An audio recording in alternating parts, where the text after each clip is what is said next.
Exercise को पढ़ते वक्त दिमाग को एकदम खाली छोड़ दो। 10th के जो फार्मूले हैं वो पहले याद रहने चाहिए। मैं फटाफट लिख देता हूँ 2-4 फार्मूले, ठीक है। जैसे स्क्वायर जानते हो कि नहीं? स्क्वायर जानते हो, जिसकी चारों साइड इक्वल होती है, हर एंगल 90 होता है। तो होता है पेरीमीटर, उसका होता है, क्या होता है? Perimeter of square. हम जानते हैं ना, अगर स्क्वायर की साइड ए है, क्या है? ए है, तो पेरीमीटर 4a हो जाता है। कितना हो जाता है? 4a। एरिया भी होता है इसका, क्या होता है? Area of square. Area of square कितना होगा? ए स्क्वायर। पढ़े हैं ना? रेक्टेंगल जानते हो कि नहीं? रेक्टेंगल, अरे रेक्टेंगल जानते होगे ना? रेक्टेंगल में ये लेंथ है और ये क्या है? ब्रेड्थ। तो पेरीमीटर कितना होता है? पेरीमीटर होता है कितना? 2l + b होता है ना। एरिया जो होगा कितना होगा? l × b। समझ गए? सर्कल भी जानते हो, जानते ही होगे। रेडियस अगर r है तो पेरीमीटर जो है वो है 2πr। और पेरीमीटर या सरकमफेरेंस भी कहते हैं इसको, क्या कहते हैं? सरकमफेरेंस ऑफ सर्कल होता है 2πr। एरिया जो है इसका, एरिया होता है πr²। ठीक है। क्यूब जानते हो तुम, क्या जानते हो? क्यूब का टोटल सरफेस एरिया होता है 6a²। कितना होता है? 6a²। ए क्या है? एज। क्या है? As of cube. 3D में साइड को हम लोग साइड नहीं कहते, क्या कहते हैं? एज। समझ गए कि नहीं? 2D में साइड कहते हैं, साइड भी कह देते हैं कितने लोग, क्या लोग कहना है तो घर की बात है। लेटरल सरफेस एरिया होता है, क्या होता है? Lateral surface area 4a²। Total surface area हो गया। वॉल्यूम होता है, क्या होता है? वॉल्यूम होता है a³। बच्चा बैठा हुआ सोच रहा है कि सब पढ़ाएंगे क्या? स्फीयर कितना होता है? स्फीयर 3D होता है, क्या होता है? 3D। ये सब 10th का मैं रिवीजन करा रहा हूँ। 3D में क्या होगा स्फीयर का? टोटल सरफेस एरिया या सरफेस एरिया ये होगा 4πr²। कितना होगा? 4πr²। और वॉल्यूम जो होगा होगा 4/3πr³ होने को बहुत सारी चीज़ें हैं, फिलहाल हम इतना करेंगे जितना काम की है इसमें। समझ गए? और भी लिखा देंगे जैसे जैसे आएगा, ठीक है। स्टार्ट करते हैं। कुछ है नहीं इसमें, महारद्दी चैप्टर है, कुछ भी नहीं है, ठीक है। ऐसे जान के पढ़ना। तो चलो आगे चलते हैं, ध्यान से सुनो। अब ये तो कुछ तो आ ही गया होगा, आगे चलते हैं, ध्यान से समझो। एक कॉन्सेप्ट इस एक्सरसाइज में लगेगा, वही कॉन्सेप्ट बताऊंगा, एकदम दिमाग में घुसा लेना, ठीक है। जैसे मान लो, ध्यान से सुनना। जैसे मान लो वॉल्यूम ऑफ स्फीयर है, क्या है? एक कॉन्सेप्ट बताऊंगा, इसी को सब पे लगाएंगे, ठीक है। वॉल्यूम ऑफ स्फीयर है, वो होता है v = 4/3πr³। ध्यान से सुनना मैं क्या बोल रहा हूँ। वॉल्यूम ऑफ स्फीयर 2 तरीके से बढ़ता है। कितने तरीके से बढ़ सकता है? 2। और 2 तरीके से घट भी सकता है। एक तो रेडियस बढ़े, क्या बढ़े? रेडियस बढ़े तो वॉल्यूम रेडियस के रिस्पेक्ट में बढ़ेगा, वॉल्यूम रेडियस के रिस्पेक्ट में बढ़ेगा। समझ गए? बढ़ेगा कि नहीं बढ़ेगा? अरे जैसे रेडियस उसका बढ़ता रहे तो वॉल्यूम भी बढ़ता रहेगा। तो वॉल्यूम रेडियस के रिस्पेक्ट में बढ़ सकता है। और किसके रिस्पेक्ट में वॉल्यूम बढ़ सकता है? ये कांस्टेंट है, ये कांस्टेंट है। मैंने बताया था डिफरेंशिएशन इंटीग्रेशन कभी कांस्टेंट का नहीं होता। जब भी इंटीग्रेशन डिफरेंशिएशन करेंगे हम वेरिएबल का करेंगे।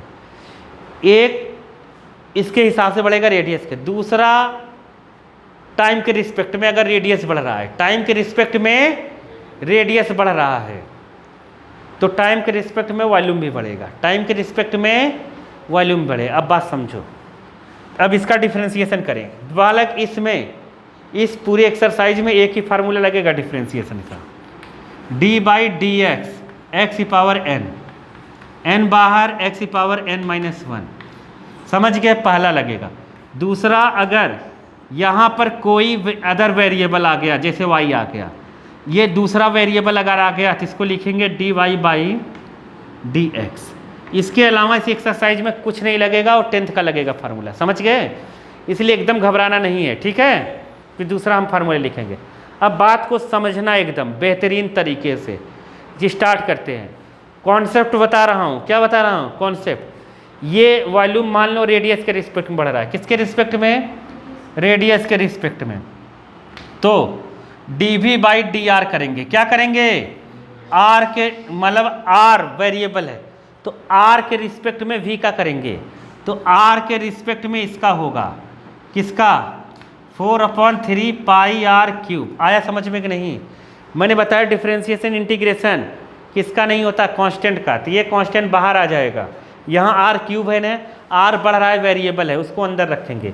मैंने अभी क्या बताया, अगर दूसरा वेरिएबल आ गया, वेरिएबल मतलब समझ रहे हो नहीं, जो चेंज हो रहा है, रेडियस चेंज हो रहा है तो वॉल्यूम चेंज होगा, ये भी चेंज हो रहा है, ये भी चेंज हो रहा है, तो ये दूसरा वॉल्यूम वेरिएबल आ गया ना, इसको अब क्या लिखेंगे, D V by D R. क्या लिखेंगे, उसकी उससे आया, इससे आया कि नहीं, D V by D R. अब बताओ, ये कांस्टेंट है, बाहर आ गया, तो बताओ क्या लिखें, 4/3 पाई बाहर लिखें, D by D are cube है। अब बताओ, यहाँ n था, बाहर आके एक कम हो गया, यहाँ 3 है, बाहर आके एक कम हो जाएगा, कितना हो जाएगा, 2। कितना हो जाएगा, 2। खत्म। 4/3 पाई, ये 3 बाहर, आर स्क्वायर। बोलो आया समझ में कि नहीं आया, नहीं आया क्या। मैं बार बार बता रहा हूँ, यही बताऊँगा, कल बहुत मारूंगा जब भी पढ़ाऊँगा। ये खत्म हो जाएगा, आया कि नहीं आया, ये कितना हो जाएगा, 4 पाई आर स्क्वायर। कितना हो जाएगा, वो एक तो वॉल्यूम ऐसे बढ़ेगा, वॉल्यूम या एरिया जो भी चीज़ रहेगा ऐसे बढ़ेगी एक। दूसरा बढ़ेगा टी के रिस्पेक्ट में, किसके, टी के रिस्पेक्ट। अगर टी के रिस्पेक्ट में वॉल्यूम बढ़ रहा है और रेडियस बढ़ रहा है तो वॉल्यूम भी बढ़ेगा, 4/3 पाई आर क्यूब। अब टी के रिस्पेक्ट में करते हैं, किसके रिस्पेक्ट में, समय कभी न रुका है न रुकेगा, समय वेरिएबल है, ये भी वेरिएबल है। यहाँ क्या लिखेंगे, 4/3 पाई आर क्यूब, और इधर भी क्या लिख देंगे, डी बाई डी टी। अब बताओ यहाँ क्या लिखूँगा इसको मिलाकर, D V by D T. इसमें कांस्टेंट क्या है, 4/3 पाई बाहर, D by D T R cube. आया कि नहीं आया, आ गया। अरे जो कांस्टेंट है बाहर लिख दो, कहाँ ध्यान चला जा रहा है तुम्हारा, आर क्यूब है ना, आर क्यूब को क्या लिखेंगे, 3 बाहर पावर 2, तो क्या लिखेंगे, D V by D T 4/3 pi 3 R square. लेकिन यहाँ टी है ना तो आर है तो लिखेंगे D R by D T. ये अंतर है दोनों में, समझ गए कि नहीं समझे। अभी सवाल बताऊंगा, तुम लोग हंसी आ जाएगी कि ये क्या महारद्दी क्वेश्चंस हैं। समझ में आया कि एक बार टी के रिस्पेक्ट में, एक बार आर के रिस्पेक्ट में, जिसके रिस्पेक्ट में कहेगा उसके रिस्पेक्ट में उड़ा देंगे। चलो एग्जाम्पल नंबर 1, एग्जाम्पल नंबर 1 खोलो, तुम्हें अभी खुद समझ में आने लगेगा कि सवाल इसके तो ऐसे हुआ वाले हैं सब। एग्जाम्पल नंबर 1,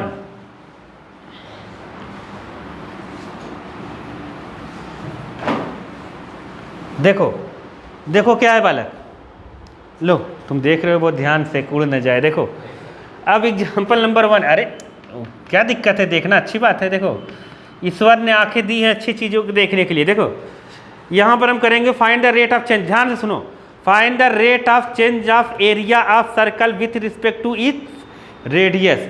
किसके रिस्पेक्ट में पूछा है, रेडियस के।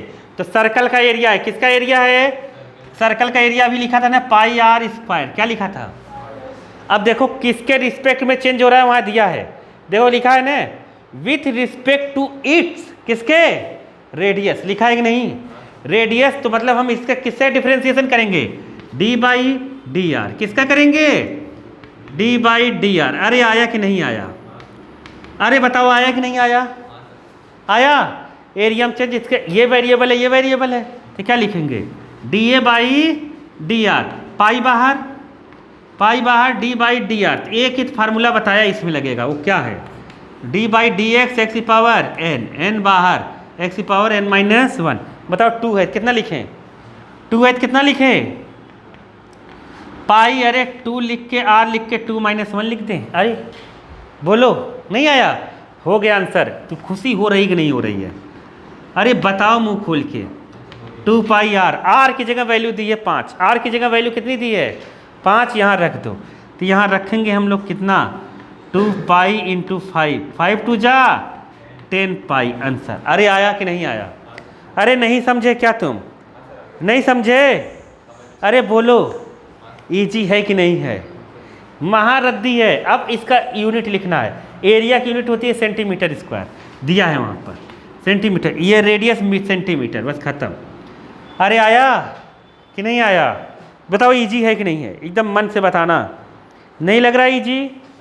नहीं लग रहा है इजी? इजी पहले करते हैं क्योंकि तुम लोग इजी आता है। देखो अब फर्स्ट देखो, इसका एक्सरसाइज का फर्स्ट देखो। पहले थोड़ा सा इजी करेंगे फिर हार्ड करेंगे, मतलब धीरे धीरे बढ़ेंगे। अभी टी वाला आएगा ना, तुम्हें हार्ड लगेगा। ये तो एग्जाम्पल 1 था।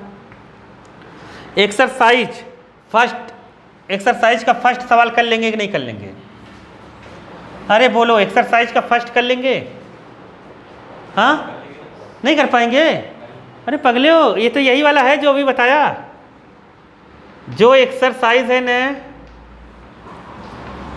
6.1 का फर्स्ट, पहला दिया है रेडियस कितना? 3, कह रहा है rate of change of with respect to radius same. इसका आंसर कितना आएगा? इसे बता दो। 6, उसमें कितना आया था? 10, इसमें कितना आएगा? 6। अरे वहाँ 5 रखा था, यहाँ कितना रखेंगे? 3 लिखा है, 2 रखेंगे। अब बेइज्जती कर दे रहे थे। 3 रखेंगे ने? नहीं आया? नहीं आया? कर लेंगे, पहला दूसरा कर लेंगे। पहला कर लेंगे, दूसरा मैं बताता हूँ। देखो दूसरा मैं बताता हूँ, ध्यान से देखो। पहला कर लेंगे ना, एक जगह 3 रखेंगे, एक जगह 4 रखेंगे। एक में आंसर कितना आएगा? 8, और एक में कितना आएगा? 6। अरे खत्म। देखते ही उड़ जा रहा है सब। तुम देख नहीं रहे हो, ये देखो नशे में आ गए तुम तो। देखो दूसरा, अब इधर देखो, वॉल्यूम ऑफ क्यूब। देखो ध्यान से, volume of cube increase rate इतना सेंटीमीटर पर सेकंड, मतलब डीवी बाई डी टी दिया है। क्या दिया है? देखो वहाँ दिया है ना, हमने कैसे पता करा ये दिया है? देखो मैं बताता तुम्हें, देखो सेंटीमीटर पर सेकंड क्या दिया है? पर सेकंड, सेकंड मतलब टाइम, और ये वॉल्यूम, क्यूब मतलब वॉल्यूम, क्यूब मतलब वॉल्यूम है। समय सेकंड आया, ये दिया है। अब देखो आगे पढ़ो, आगे पढ़ो। How fast surface area increase, क्या पूछा है?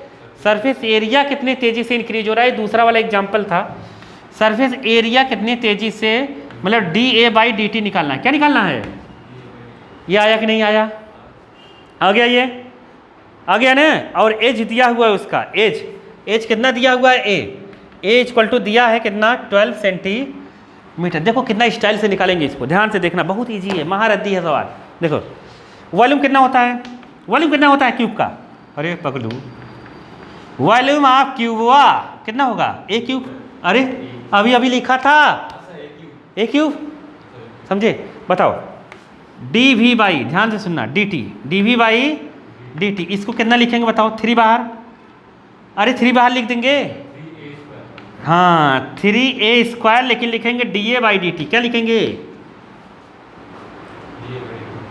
नहीं है यार? अरे मैंने बताया था ना, यहाँ a रहेगा, बात को समझो। d बाई डी ए रहेगा, a क्यूब रहेगा, तो होगा 3a²। जब t के रिस्पेक्ट में होगा, t भी वेरिएबल, ये भी वेरिएबल, नहीं समझे? तो 3a² तो होगा, लेकिन a का फिर से करना पड़ेगा ना, D A by D T होगा। अरे आया कि नहीं आया? आ गया? वेरिएबल आया। यहाँ जब सेम रहेगा तब तो ये होगा, यहाँ जब अलग रहेगा तब ऐसे होगा। उधर बताया था ना मैंने, कहा था 2 ही लगेंगे, अलग रहेंगे तो ऐसे होंगे। आया समझ में कि नहीं? अब देखो ध्यान से समझो, ये आ गया। ये कितना दिया है बताओ? कितना दिया है ये? dv बाई डी टी कितना दिया है? 8। अरे 8 दिया है कि नहीं? 3a कितना दिया है 12, da/dt निकलेगा। क्या निकलेगा आगे समझ में, da/dt निकलेगा। अब देखो 4 से काट देते हैं इसको, da/dt बताओ कितना आएगा, da/dt कितना आएगा 8 बाई कितना 3 × 12 × 12 आया कि नहीं आया, आ गया।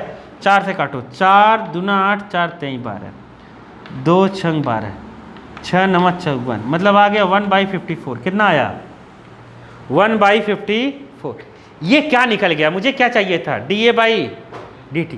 बताओ सरफेस एरिया कितना होता है, अभी लिखवाया था 6a²। कितना लिखा था, अरे लिखा तक नहीं, क्यूब का सरफेस एरिया 6a²। देखो टोटल सरफेस एरिया ही पूछा होगा, कुछ सरफेस एरिया पूछा है टोटल ही लिखेंगे, समझिए। तो यहाँ कितना होगा da/dt कितना लिखेंगे बताओ, da/dt लगा दे इधर, इधर कितना होगा a² का कितना होगा बता दो, a² का डिफरेंशिएशन कितना होगा, 2 बाहर 1 कम, कितना होगा 2a, और यहाँ हो जाएगा da/dt। ये कितना निकाला है हमने 1/54। 6 × 2, एक ही जगह कितना लिखें 12, 1/54 आया समझ में कि नहीं आया। 6 9 जा 3 3 जा 3 4 जा, आ गया कितना 8/3। 8/3 ये एरिया है, एरिया का होगा सेंटीमीटर स्क्वायर और ये होगा सेकंड। आंसर देखो, समझे कि नहीं समझे, नहीं समझे, धीरे धीरे आ जाएगा, टेंशन मत लो, जब तक नहीं आएगा तब तक पढ़ेंगे। थोड़ा थोड़ा तो आ गया ना कि नहीं आया, हाँ थोड़ा थोड़ा आ गया, बहुत आ गया, समझ गए। थोड़ा देखो तो आंसरवा तो देखो।